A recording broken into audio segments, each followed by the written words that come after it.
Hi friends, Roshan Matthew హీరోగా నటించిన Uyyuru cinema ఈ మధ్య రిలీజ్ అయింది. ఈ సినిమా ఎలా ఉందో ఇప్పుడు చూద్దాం. అజీబ్ అనే పోలీస్ ఆఫీసర్ ప్రొబేషన్ పీరియడ్లో ఎస్ఐగా జాయిన్ అవుతాడు కేరళలో ఓ పోలీస్ స్టేషన్లో.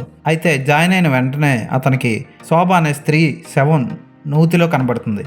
ఆ కేసును డీల్ చేస్తూ అజీబ్ ఆమె భర్త, ఆమె ప్రియుడు, ఆమె పిల్లలు ఎక్కడున్నారో కనుక్కోవడం కోసం ప్రయాణం చేస్తాడు. ఆ ప్రయాణంలో అతనికి ఎదురైనవి ఏంటి, చిన్నప్పుడు తప్పిపోయిన తన చెల్లిని గుర్తుపెట్టుకుంటూ శోభ పిల్లల్ని వెతుక్కుంటూ వెళ్ళే అజీబ్ ఏం సాధించాడు అన్నది మిగిలిన కథ. మలయాళ సినిమాలు కొన్ని అద్భుతమైన స్క్రీన్ ప్లేతో ప్రేక్షకుడిని కుర్చీలకు కట్టిపడేసే కథనంతో సాగుతూ ఉంటాయి. ఉదాహరణకి ఆఫీసర్ ఆన్ డ్యూటీ, కుంచుకో బోబన్ నటించిన ఆ సినిమా సూపర్ క్రైమ్ థ్రిల్లర్. కొన్ని సినిమాలు మాత్రం కొంచెం స్లోగా ఉంటూ థ్రిల్ని పంచుతూ హార్ట్ టచ్ చేసి వెళ్ళిపోతాయి. ఆ కోవకు చెందిందే ఈ ఉయ్యూర్. ఒకటే కేస్, శోభ కేస్. శోభ చేతి మీద రాజు అనే పచ్చబొట్టు ఉంటుంది. దాన్ని పట్టుకొని అజీబ్ ఎక్కడి వరకు వెళ్ళాడు అన్నది చాలా చక్కగా చూపించాడు దర్శకుడు. స్లోగా వెళ్తుంది. అయితే సినిమాలో హార్ట్ని కట్టిపడేసే సన్నివేశం మాత్రం క్లైమాక్స్లో వస్తుంది. ఆ ఒక్క క్లైమాక్స్ సన్నివేశం హార్ట్ని కదిపేస్తుందని చెప్పొచ్చు.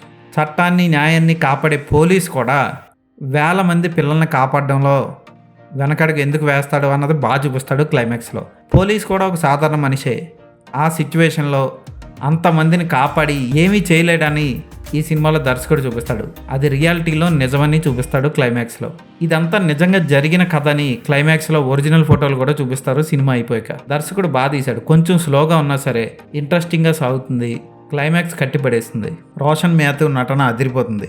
పోలీస్ ఆఫీసర్లుగా నటించిన మిగిలిన వాళ్ళు కూడా బాగా చేశారు.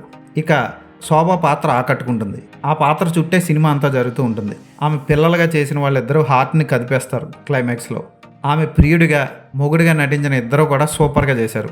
ప్రియుడిగా నటించింది ఎవడో కాదు, మన బిచ్చగాడు సినిమాలో దెబ్బలు తినే రౌడీ ఒకడు ఉంటాడు. ఆయన్ని చూసి ఒకడు నవ్వుతూ ఉంటాడు. ఆ దెబ్బలు తినే రౌడీయే ప్రియుడిగా నటించాడు. కేసును అటు తిప్పి ఇటు తిప్పి దర్శకుడు ఒకే కేసుని చక్కగా ప్రేక్షకుల్ని కట్టిపడేసి అటు ఇటు తిప్పి చూపిస్తాడు కేసుని. క్లైమాక్స్ మాత్రం హృదయ విదారకంగా సాగుతుంది. ముంబైలో ధారావిలో అంతమంది పిల్లల్ని కొనుక్కొని ఒక దగ్గర పెట్టే సన్నివేశం బాధ కలిగిస్తుంది. మీరు చూడండి, క్లైమాక్స్లో మనసు బాధ కలిగిస్తుంది. రోషన్ మాథ్యూ అడుగుతాడు కూడా ఏసీపీని, బ్యాలెన్స్ చేస్తూ వెళ్ళిపోవాలి, అదే మన జాబ్ అని చెప్తుంది ఆవిడ రియాలిటీలో. ఇదొక మంచి సినిమా, మంచి ప్రయత్నం. చూసిన ప్రతి ఒక్కరిని ఆకట్టుకుంటుంది. అసభ్యకర సన్నివేశాలు లేవు. ప్రస్తుతానికి మలయాళంలోనే థియేటర్లో రిలీజ్ అయింది. ఇప్పుడు థియేటర్లో కూడా లేదు, హైదరాబాద్లో. బ్యాక్గ్రౌండ్ స్కోర్ హార్ట్ని టచ్ చేస్తుంది. ఫోటోగ్రఫీ బాగుంటుంది. ఎడిటింగ్ స్లోగా ఉన్నా ఇంపాక్ట్ఫుల్గా ఉంది. డైలాగ్స్ కూడా ఆకట్టుకున్నాయి. ఈ సినిమాకి నేను ఇచ్చే రేటింగ్ 3.5/5.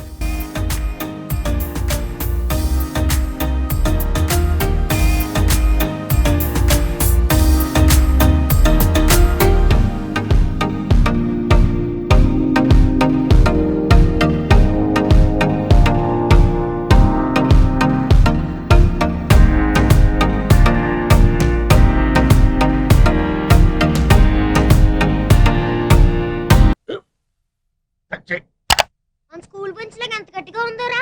కొట్రా, కొట్టు, పర్లేదు, కొట్టు. అబ్బా చైన్ పెట్టేసింది బాబాయ్. ఆ, ఏంటి నువ్వు కొడతావా? కమా బిట్ మీ యార్. వద్దు బాబాయ్.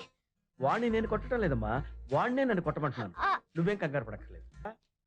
అడుగుతావేంటి?